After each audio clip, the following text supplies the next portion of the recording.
বন্ধু বান্ধৱীসকল আপোনালোক সকলোকে কম্পিটিটিভ এক্সাম ইউটিউব চেনেলটোলৈ স্বাগতম জনাইছোঁ। আজি আমি এই ভিডিঅ'টোত অসমৰ যিকোনো গভৰ্ণমেণ্ট এক্সামত আহি থকা আৰু আগন্তুক এক্সামসমূহত আহিব পৰা ভাৰতৰ ইতিহাসৰ কিছুমান গুৰুত্বপূৰ্ণ প্ৰশ্ন আলোচনা কৰিম।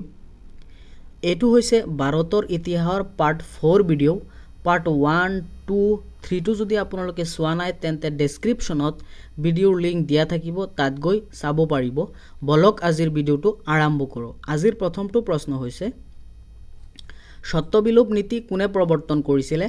অপশ্যনত আছে lord Dalhousie, lord Lytton, lord Curzon, lord Ripon. ইয়াৰ শুদ্ধ আনচাৰটো হ'ব অপশ্যন এ, লৰ্ড ডেলহাউচিয়ে সত্যবিলোপ নীতি প্ৰৱৰ্তন কৰিছিল।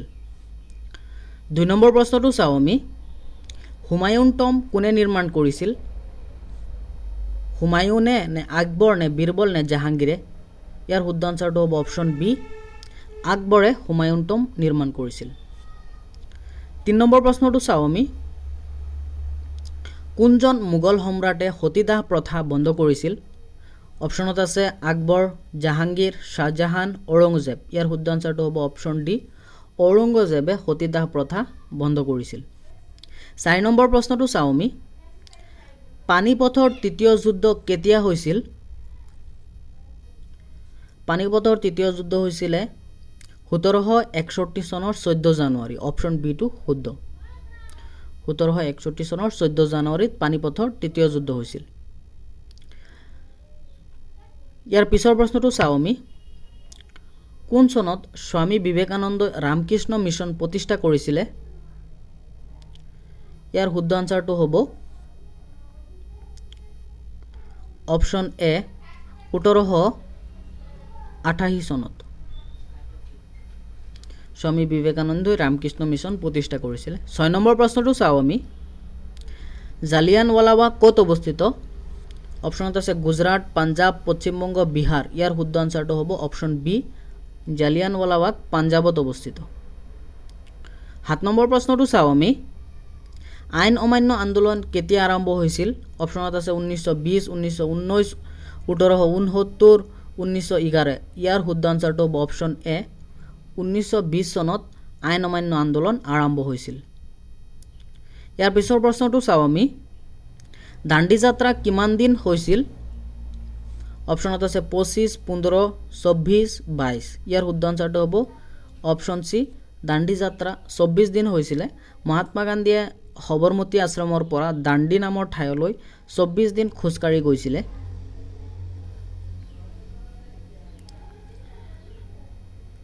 ইয়াৰ পিছৰ প্ৰশ্নটো চাওঁ আমি।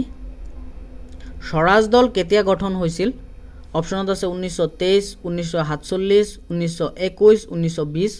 ইয়াৰ শুদ্ধ আনচাৰটো হ'ব অপশ্যন এ, স্বৰাজ দল মতিলাল নেহেৰু আৰু চিত্তৰঞ্জন দাসে 1923 চনত গঠন কৰিছিল।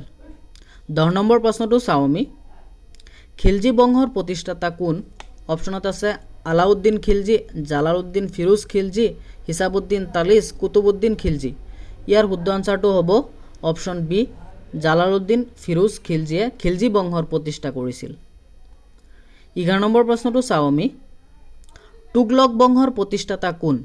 অপশ্যনত আছে গিয়াছুদ্দিন তুগলক, মহম্মদ বিন তুগলক, আলাউদ্দিন তুগলক, বাবৰ। ইয়াৰ শুদ্ধ আনচাৰটো হ'ব অপশ্যন এ, গিয়াছুদ্দিন তুগলকে তুগলক বংশৰ প্ৰতিষ্ঠা কৰিছিল। 12 নম্বৰ প্ৰশ্নটো চাওঁ আমি। লোদী বংশৰ প্ৰতিষ্ঠাতা কোন? অপশ্যনত আছে ইব্ৰাহিম লোদী, জালাউদ্দিন লোদী, বাহালুল লোদী। ওপৰৰ এটাও নহয়। ইয়াৰ শুদ্ধ আনচাৰটো হ'ব অপশ্যন চি, বাহালুল লোদীয়ে লোদী বংশৰ প্ৰতিষ্ঠা কৰিছিল। ইয়াৰ পিছৰ প্ৰশ্নটো চাওঁ আমি। পানিপথৰ প্ৰথম যুদ্ধ কাৰ কাৰ মাজত হৈছিলে? অপশ্যনত আছে বাবৰ আৰু ইংৰাজৰ মাজত, ইংৰাজ আৰু মোগলৰ মাজত, আকবৰ আৰু ইব্ৰাহিম লোদীৰ মাজত, ইব্ৰাহিম লোদী আৰু বাবৰৰ মাজত। ইয়াৰ শুদ্ধ আনচাৰটো হ'ব অপশ্যন ডি, ইব্ৰাহিম লোদী আৰু বাবৰৰ মাজত পানিপথৰ প্ৰথম যুদ্ধ হৈছিল। 14 নম্বৰ প্ৰশ্নটো চাওঁ আমি। বাবৰে কেতিয়া মোগল সাম্ৰাজ্য প্ৰতিষ্ঠা কৰিছিল? অপশ্যনত আছে 1612, 1526, 1628, 1732। ইয়াৰ শুদ্ধ আনচাৰটো হ'ব অপশ্যন চি, 1526 খ্ৰীষ্টাব্দত বাবৰে মোগল সাম্ৰাজ্যৰ প্ৰতিষ্ঠা কৰে। 15 নম্বৰ প্ৰশ্নটো চাওঁ আমি। বাবৰৰ আত্মজীৱনীখনৰ নাম কি? অপশ্যনত আছে হুমায়ুন নামা, বাবৰ নামা, তুৰ্যুক ই বাবৰি ওপৰ এটা নহয়। ইয়াৰ শুদ্ধ আনচাৰটো হ'ব অপশ্যন চি, বাবৰৰ আত্মজীৱনীখনৰ নাম তুৰ্যুক ই বাবৰি। 16 নম্বৰ প্ৰশ্নটো চাওঁ আমি, হুমায়ুনৰ আত্মজীৱনীখনৰ নাম কি?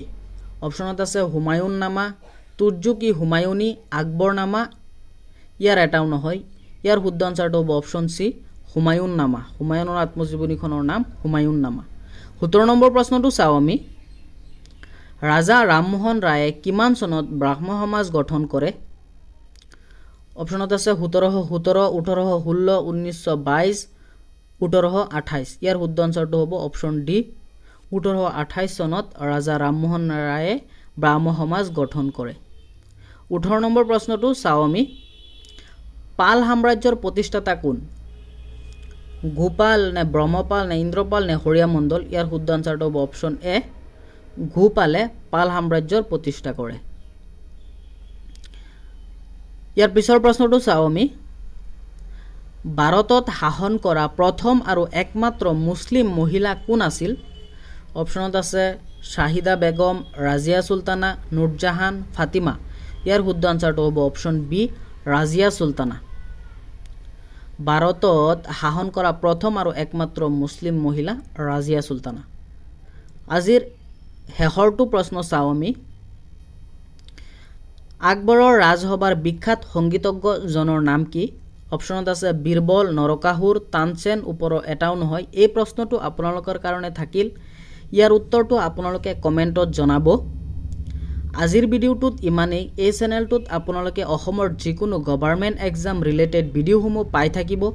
যদি ভিডিঅ'সমূহ ভাল পায় তেন্তে চেনেলটো ছাবস্ক্ৰাইব কৰিব আৰু লগৰ বন্ধু বান্ধৱীসকলৰ লগত শ্বেয়াৰ কৰিব। আৰু আপোনালোকে যদি আমাৰ ছ'চিয়েল প্লেটফৰ্মত জইন হ'ব বিচাৰে তেন্তে ডেছক্ৰিপশ্যনত টেলিগ্ৰাম চেনেলৰ লিংক দিয়া আছে, তাত গৈ জইন হৈ ল'ব পাৰিব। ভিডিঅ'টো চোৱাৰ কাৰণে ধন্যবাদ।